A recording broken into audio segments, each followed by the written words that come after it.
Hello everyone. গুম গুম চুকে বেপরোয়া এবং অসতর্কতামূলক ড্রাইভিং এর কারণে রাস্তার পাশের ঘুমন্ত এক দোকানদারের উপরে 10 চাকার বিশাল একটি ট্রেলার গাড়ি ঢুকিয়ে দিল, যার কারণে ভয়াবহ একটি দুর্ঘটনার শিকার হলো ঢাকা চট্টগ্রাম মহাসড়কের সীতাকুণ্ড এলাকায়। এবং কি কারণে এই দুর্ঘটনাটি ঘটলো, কিভাবে ঘটলো, কোনো হতাহত হয়েছে কিনা কিংবা ক্ষয়ক্ষতি হয়েছে কিনা, বিস্তারিত এখন আপনাদের মাঝে তুলে ধরার চেষ্টা করব। চলুন তাহলে বন্ধুরা, আর দেরি না করে ভিডিওটি শুরু করা যাক।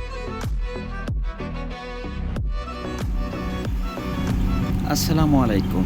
আপনারা ইতিমধ্যে হয়তো বুঝে গিয়েছেন যে মারাত্মক একটি দুর্ঘটনার শিকার হতে দেখা গিয়েছে 10 চাকার বিশাল একটি লরি ট্রেলার গাড়ি। ওই গাড়িটি রাস্তার পাশে অসতর্কতামূলক ড্রাইভিং এর কারণে ঘুমের নেশায় চোখ বন্ধ করে ড্রাইভিং এর ফলে নিয়ন্ত্রণ হারিয়ে দুর্ঘটনা ঘটেছে, নাকি অন্য কোনো ব্যাপার আছে, সেই তথ্যটি জানতে হলে আপনারা সম্পূর্ণ ভিডিওটি স্কিপ না করেই দেখতে থাকুন।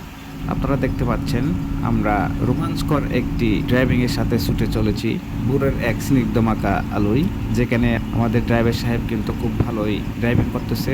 আমি কিন্তু ড্রাইভার সাহেবের পাশেই বসে আছি এবং ড্রাইভার সাহেবের সাথে আমি মোটামুটি সারা রাস্তাটাই কিন্তু খুনসুটি আর গল্প করতেছিলাম, যাতে ড্রাইভার সাহেবের চোখে ঘুম না আসে। কিন্তু পাশে দেখতে পাচ্ছেন আপনারা এই বাসের প্যাসেঞ্জার গাইড এবং চালকের সহকারী খুবই আরামদায়ক একটি ঘুম দিচ্ছে। তারা যে আসলে একটা পরিবহনে চাকরি করতেছে বা একটি দায়িত্ব পালন করতেছে, সেই দায়িত্বটুকু কিন্তু তাদের মাঝে আমরা দেখতে পাইনি, যার কারণে দুঃখ প্রকাশ করতে হচ্ছে। মূলত এই ধরনের দায়িত্বহীন এবং জ্ঞানহীন কর্মকর্তাদের কারণে কিন্তু যে কোনো সময় নিয়ন্ত্রণ হারিয়ে একজন চালক দুর্ঘটনার শিকার হয়।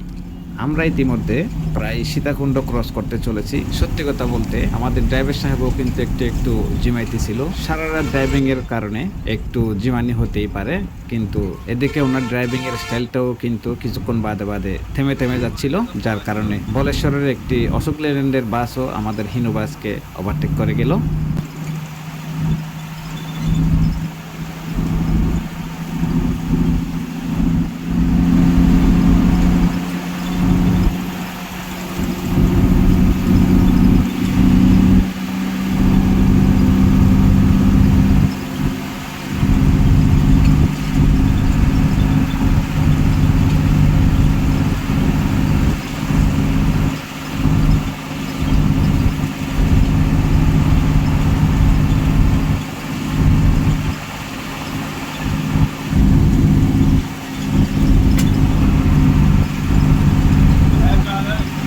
বললাম না ছেড়ে দাও ছেড়ে দাও পিছনে দাও ছেড়ে চলে যা হাতের মা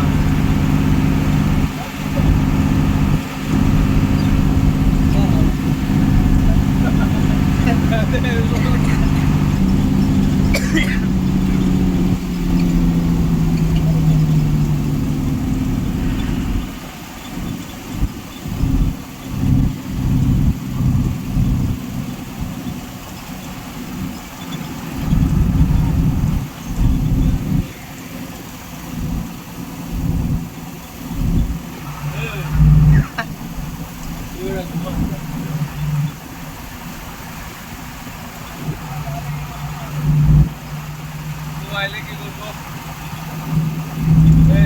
মোবাইলে কি করবো বললে তো বেঁচে রাখবো।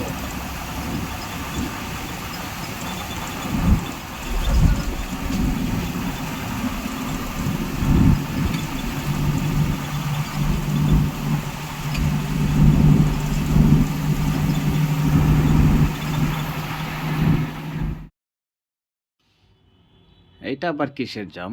এই জ্যাম নিয়ে আমরা অনেকেই অনেক কিছু বলতেছিলাম।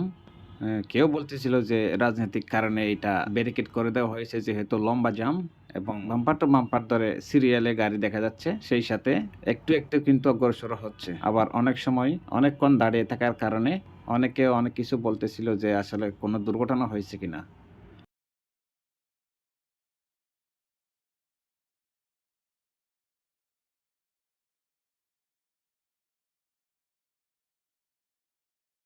তো পরিশেষে আমরা যেটা দেখতে পেলাম, এই যে একটি লরি গাড়ি ঘুমের কারণে নাকি নিয়ন্ত্রণ হারিয়ে কয়েকটি দোকানের উপরে গাড়িটিকে তুলে দেয়।